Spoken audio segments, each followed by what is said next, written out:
नमस्कार प्रिय दर्शकों, एक बार फिर आपका स्वागत है हमारे YouTube चैनल प्राचीन ज्ञान गंगा में। प्रिय दर्शकों, आज फिर नया वीडियो नई जानकारी लेकर हम हाजिर हुए हैं।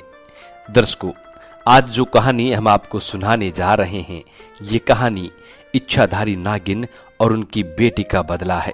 प्रिय दर्शकों, इस कहानी में आप जानेंगे कि इच्छाधारी नागिन की बेटी, वो भी इच्छाधारी, और वो नागिन की बेटी एक सपेरा से बदला लेती है। प्रिय दर्शकों, आज की कहानी बड़ी पावन पवित्र है, बड़ी मोटिवेशनल है, इसलिए इस वीडियो को पूरा देखें। प्रिय दर्शकों, इस कहानी के बारे में ऐसा कहा जाता है कि जो मनुष्य इस कहानी को पूरे गौर से और चित्त लगाकर सुनता है, उसके घर में अन्न धन की कोई कमी नहीं रहती है। उसके घर में धन के भंडार भर जाते हैं।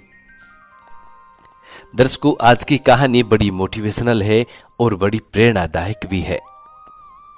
प्रिय दर्शकों, इस कहानी का जिक्र कई ग्रंथों में मिलता है, जैसे शेषनाग ग्रंथ में भी इस कहानी का उल्लेख मिलता है और गरुड़ पुराण के ग्रंथ में भी इस कहानी का छोटा सा उल्लेख दिया गया है। प्रिय दर्शकों, ये कहानी बड़ी ज्ञानवर्धक और बड़ी मोटिवेशनल है, इसलिए वीडियो को अंत तक देखें ताकि आपको संपूर्ण जानकारी हासिल हो।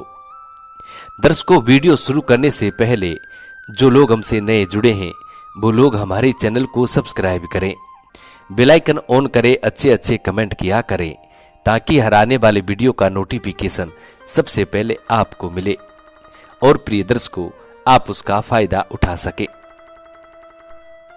प्रिय दर्शकों, आज की कहानी नागिन के बदले की कहानी है, जिसको सुनने में आपको बड़ा आनंद आने वाला है। अक्सर ज्यादातर लोग इच्छाधारी नाग नागिन की कहानियां सुनना पसंद करते हैं, इसीलिए आज ये पावन पवित्र कहानी हम प्रस्तुत करने जा रहे हैं। वीडियो शुरू करने से पहले जो लोग हमसे नए जुड़े हैं, वो लोग हमारे चैनल को सब्सक्राइब करें, बेल आइकन ऑन करें, अच्छे कमेंट किया करें ताकि हर आने वाले वीडियो का नोटिफिकेशन सबसे पहले आपको मिले और प्रिय दर्शकों, आप उसका फायदा उठा सकें। शुरू करते हैं प्रिय दर्शकों आज की ये प्यारी सी कहानी, ये प्यारा सा वीडियो। प्रिय दर्शकों, बहुत समय पहले की बात है, शहर से दूर एक छोटा सा गांव था। गांव के सभी लोग अपनी जिंदगी बड़ी ही सादगी से जी रहे थे, सभी लोग मिलजुल कर रहते थे। उस गांव में एक इच्छाधारी नागिन का जोड़ा रहता था। प्रिय दर्शकों, ये बात गांव के किसी भी व्यक्ति को पता नहीं थी कि इस गांव में कोई इच्छाधारी नाग नागिन रहते हैं, क्योंकि दोनों इच्छाधारी नाग नागिन दिन भर इंसान का रूप धारण करके रहते थे और रात होते ही अपने असली रूप में आ जाते थे, यानी नाग और नागिन बन जाते थे। असली रूप में आकर और पास के जंगलों में चले जाते थे, फिर वे सुबह होते ही अपने घर वापस आ जाते थे। एक इंसान की भांति दिन में अपने घर में रहा करते थे, इंसान की भांति घर बनाकर उसमें रहते थे, और जैसी संध्या काल का समय होता तो दोनों जंगलों में चले जाते और अपना असली रूप यानी नाग और नागिन का रूप धारण करके और जंगलों में चले जाया करते थे। इसी वजह से किसी भी गांव वालों को ये भनक तक नहीं थी कि ये दोनों नाग और नागिन है। और प्रिय दर्शकों, सबसे बड़ी बात तो ये थी कि वो दोनों नाग नागिन गांव वालों को किसी को भी कोई नुकसान नहीं पहुंचाते थे। नाग और नागिन की एक बेटी थी जिसका नाम दोनों ने मिलजुल करके रेखा रखा था। प्रिय दर्शकों, वे दोनों अपनी बेटी से बहुत प्यार करते थे। नाग नागिन की बेटी रेखा बहुत ही समझदार थी और सुशील और बहादुर लड़की थी। प्रिय दर्शकों, रेखा भी एक इच्छाधारी नागिन थी और शक्तिशाली भी थी। रेखा के पास एक जादुई मणि थी। प्रिय, उसी गांव में एक बाबा नाम का सपेरा तांत्रिक रहता था, शमशान घाट में रहता था।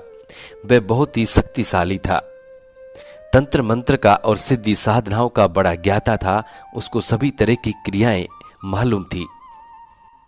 प्रिय दर्शकों, वो सपेरा झाड़ फूंक का काम भी किया करता था और साथ ही प्रेत आत्माओं को भी अपने वश में कर लेता था। इसके अलावा अपने मंत्रों से अपनी सिद्धि साधनाओं से बड़े बड़े सांपों को भी पकड़ लेता था और उसे एक बोतल में कैद कर लेता था। प्रिय दर्शकों, उस गांव में जब भी कोई सांप आता तो गांव वाले उसी तांत्रिक के पास जाते थे, उसी सपेरे के पास जाते थे। एक रात जब नाग और नागिन अपने असली रूप में आकर जंगल की तरफ जा रहे थे, तभी अचानक एक मोनू नाम का लड़का उन दोनों को नाग के रूप में देख लेता है, रूप बदलते हुए देख लेता है। उन दोनों को देखकर मोनू नाम का लड़का बहुत घबरा जाता है। उसको ये यकीन भी नहीं हो रहा था कि ये दोनों अचानक से नाग और नागिन कैसे बन गए। मोनू डर गया। मोनू डर के मारे पूरा पसीना पसीना हो जाता है। उसको तो कुछ समझ में नहीं आ रहा था कि आखिरकार ये हो क्या रहा है। प्रिय दर्शकों, फिर उसके बाद मोनू नाम का लड़का घबराता हुआ कांपता हुआ अपने घर को पहुंच जाता है और सुबह होते ही सभी गांव वालों को बुलाकर रात वाली पूरी घटना सभी लोगों को बता देता है। फिर सभी गांव वाले मिलकर बाबा तांत्रिक के पास जाते हैं, यानी सपेरे के पास जाते हैं। उसके पास जाकर के तांत्रिक बाबा से सपेरा से कहते हैं। प्रिय दर्शकों, बाबा तांत्रिक सपेरा के पास जाकर के उनको वो सारी बातें बताते हैं। प्रिय दर्शकों, इन सारी बातों को सुनकर बाबा तांत्रिक सपेरा के भी होश उड़ जाते हैं और उसके मन में जादुई मणि का लालच आ जाता है। वह सोचता है कि अब मैं नागमणि से जादुई मणि छीनकर इस दुनिया पे राज करूंगा और फिर मैं कुछ भी कर सकता हूं। प्रिय दर्शकों, फिर वो सपेरा तांत्रिक बाबा सपेरा उन गांव वालों से कहता है कि अभी रुको, आज रात को मैं भी देखना चाहता हूं। प्रिय दर्शकों, फिर रात होते ही नाग नागिन को असली रूप में आते हुए तांत्रिक और गांव वाले देख लेते हैं। तभी तांत्रिक कहता है, यानी सपेरा कहता है कि ये दोनों इच्छाधारी नाग नागिन हैं और इन दोनों से गांव वालों को बहुत बड़ा खतरा हो सकता है, बहुत बड़ा खतरा मंडरा रहा है और कल रात तक रुको, मैं इन दोनों को पकड़कर बोतल में कैद कर लूंगा और अभी यहां से जाना होगा। इतना कहकर वो सपेरा तांत्रिक वहां से चले जाता है। प्रिय दर्शकों, अब वो सपेरा अपने घर को जाकर अपनी पूरी तैयारी कर लेता है, तैयारी करके सो जाता है। प्रिय दर्शकों, तब सुबह होते ही वो सपेरा तांत्रिक अपने जादू टोना से तैयार रहता है और रात होने का इंतजार करता है। प्रिय दर्शकों, फिर रात होते ही वो सपेरा जंगल को जाता है और कुछ समय बाद जब नाग और नागिन वहां आते हैं तो उस सपेरे की नजर उन दोनों नाग और नागिन पर पड़ जाती है। प्रिय दर्शकों, नाग नागिन को देखते ही वो सपेरा तांत्रिक जादू टोने की शक्ति से तुरंत उन दोनों को बोतल में कैद कर लेता है। दोनों नाग नागिन को बोतल में कैद करके और अपनी कुटिया में यानी शमशान घाट को चले जाता है और उसे जादुई मणि मांगता है, लेकिन वे दोनों कुछ भी नहीं बताते हैं। प्रिय दर्शकों, फिर वो सपेरा दोनों नाग और नागिन को जख्मी कर देता है। प्रिय दर्शकों, सुबह होते ही जब रेखा सोकर उठी, यानी नाग नागिन की बच्ची रेखा जब सोकर उठी तो उसको उसके माता पिता कहीं दिखाई नहीं देते हैं। फिर वे इधर उधर ढूंढने लगती है। जब गांव वालों से पूछती है तो गांव वालों को सब कुछ पता रहने के बावजूद भी कुछ नहीं बताते हैं। सभी गांव वाले इच्छाधारी नाग नागिन की पुत्री रेखा से मना कर देते हैं, कहते हैं कि हमने तुम्हारे माता पिता को कहीं नहीं देखा है। प्रिय दर्शकों, जब सभी गांव वाले रेखा से मना कर देते हैं तो फिर रेखा अपनी जादुई मणि से अपने माता पिता का पता लगा लेती है और देखती है कि उसके माता पिता किसके पास है और सोचती है कि मेरे माता पिता इस तांत्रिक सपेरे के पास है और ये सपेरा बहुत बड़ा तांत्रिक है और ये सपेरा बहुत बड़ा तांत्रिक है और बहुत बड़ा शक्तिशाली, बहुत बड़ा खतरनाक है। इस दुष्ट के कैद से अपने माता पिता को आखिरकार मैं कैसे बचाऊं? प्रिय दर्शकों, फिर रेखा एक उपाय सोचती है और अपनी सभी शक्तियों को इकट्ठा करती है और फिर रात होते ही उस सपेरे के पास चली जाती है और बोलती है, अरे तांत्रिक, मेरे माता पिता को छोड़ दे, नहीं तो तू बहुत पछताएगा। प्रिय दर्शकों, इच्छाधारी नाग नागिन की पुत्री की यानी रेखा की इतनी बात सुनने के बाद वो सपेरा बोलता है और कहता है कि मुझे लोग बाबा तांत्रिक कहकर पुकारते हैं और मैं बहुत शक्तिशाली हूँ, मेरा कोई कुछ नहीं कर सकता। प्रिय दर्शकों, फिर तांत्रिक अपने जादू टोने की शक्ति से रेखा पर प्रहार करता है और रेखा वहीं पर गिर जाती है। प्रिय दर्शकों, रेखा फिर से दोबारा खड़ी होती है और अपनी सभी शक्तियों को इकट्ठा करके तांत्रिक पर यानी सपेरे पर प्रहार करती है। एक ही झटके में सपेरा वहीं पर गिर जाता है और बुरी तरह जख्मी हो जाता है। इच्छाधारी नाग नागिन की पुत्री रेखा उस तांत्रिक की, उस सपेरे की सारी शक्तियों को नष्ट कर देती है। प्रिय दर्शकों, फिर अपनी जादुई मणि से अपने माता पिता को उस बोतल से आजाद करवाती है और गांव छोड़कर किसी दूसरे जंगल में चले जाते हैं और वहां जाकर अपना जीवन गुजर बसर करते हैं। ईश्वर की भक्ति में अपना मन को लगा लेते हैं।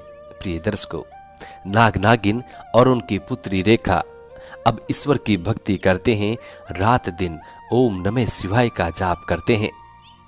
प्रिय दर्शकों, जब उनकी भक्ति से देवादिदेव महादेव प्रसन्न होते हैं और अंत में जब महादेव तीनों माँ बेटों को दर्शन देते हैं और महादेव कहते हैं कि जो तुम्हारी इच्छा हो सो मांग सकते हो। प्रिय दर्शकों, तब तीनों माँ बेटे महादेव से मांगते हैं, कहते हैं। सबसे पहले इच्छाधारी नाग कहता है कि प्रभु मुझे ऐसा वर दे दीजिए जिसके कारण मुझे संसार के सभी लोग याद करें और हमेशा मुझे देखते रहें, मुझे निहारते रहें। प्रिय दर्शकों, उसके बाद महादेव उनको ये वरदान देता है कि तुम इसी वक्त पत्थर के हो जाओ ताकि लोग तुम्हारे इसी रूप में दर्शन पा सके। तो प्रिय दर्शकों, अब वो नाग पत्थर का हो जाता है। उसके बाद अब नागिन का नंबर आता है।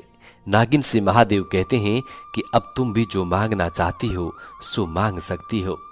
प्रिय दर्शकों, तब वो इच्छाधारी नागिन भी महादेव से कहती है कि प्रभु मुझे भी ऐसा ही वर दे दीजिए ताकि संसार मेरे गुणगान करे और मैं लोगों की पीड़ा हर सकूं। कुछ ऐसा वरदान मुझे दीजिए ताकि मैं भी थोड़ा बहुत जन कल्याण का काम कर सकूं। प्रिय दर्शकों, उसके बाद देवादिदेव महादेव उस इच्छाधारी नागिन को वरदान देते हैं और कहते हैं कि मैं तुम्हें ये वरदान देता हूं कि तुम इसी वक्त अमृत सरोवर बन जाओ। तो प्रिय दर्शकों, वो इच्छाधारी नागिन अमृत सरोवर बन जाती है और साथ में महादेव ये भी वरदान देते हैं कि तुम्हारे इस अमृत सरोवर में जो भी मनुष्य, जो भी दुखी जीव आकर के तुम्हारे अमृत सरोवर से यदि एक चुल्लू पानी भी अपने घर को ले जाता है और अपने मुख में रख लेता है तो उस व्यक्ति के जन्म जन्मांतर के पाप दोष नष्ट हो जाएंगे। प्रिय दर्शकों, अब अंत में नागिन की बेटी रेखा का नंबर आता है। तब महादेव नागिन की बेटी रेखा से कहते हैं कि पुत्री अब तुम्हारा नंबर है, तुम भी जो चाहो मांग सकती हो। प्रिय दर्शकों, अब रेखा भी महादेव से मांगती है और कहती है कि प्रभु मुझे भी ऐसा वर दीजिए ताकि लोग मुझे भी याद कर सकें, मेरे माता पिता की भांति लोग मेरे भी दर्शन कर सकें और मुझे भी याद कर सकें और मैं भी ज्यादा नहीं तो थोड़ा बहुत जल कल्याण का कार्य कर सकूं। प्रिय दर्शकों, तब महादेव रेखा को वरदान देते हैं और कहते हैं कि मैं तुम्हें ये वरदान देता हूं, तुम इसी वक्त कुंड बन जाओगी। तो प्रिय दर्शकों, नागिन की पुत्री रेखा वहीं पे कुंड बन जाती है। उस कुंड में यदि आज भी दूध की धार डाली जाए तो प्रिय दर्शकों, जैसे ही दूध की धार उसके अंदर डाली जाती है तो धीरे धीरे उसके पानी में उफान आना शुरू होता है। प्रिय दर्शकों, इच्छाधारी नागिन की पुत्री रेखा का कुंड छत्तीसगढ़ में आज भी मौजूद है। प्रिय दर्शकों, इच्छाधारी नागिन की पुत्री रेखा का कुंड के यदि कोई बंदा दर्शन पाता है और उस कुंड में यदि दूध की धार चढ़ाता है तो प्रिय दर्शकों, उस व्यक्ति की सर्व मनोकामना पूरी होती है। उसकी गरीबी दूर दूर तक नहीं रहती, उस व्यक्ति का जीवन बड़ा सुखमयी हो जाता है। प्रिय दर्शकों, ये कहानियाँ समाप्त होती है। हम ये ऐसी आशा करते हैं कि आज की ये कहानी आप लोगों को बेहद पसंद आई होगी और इस कहानी से आप ढेर सारे लाभ उठाएंगे। मिलते हैं प्रिय दर्शकों आने वाले नेक्स्ट वीडियो में। तब तक अपना ख्याल रखें। जी नमस्कार, धन्यवाद।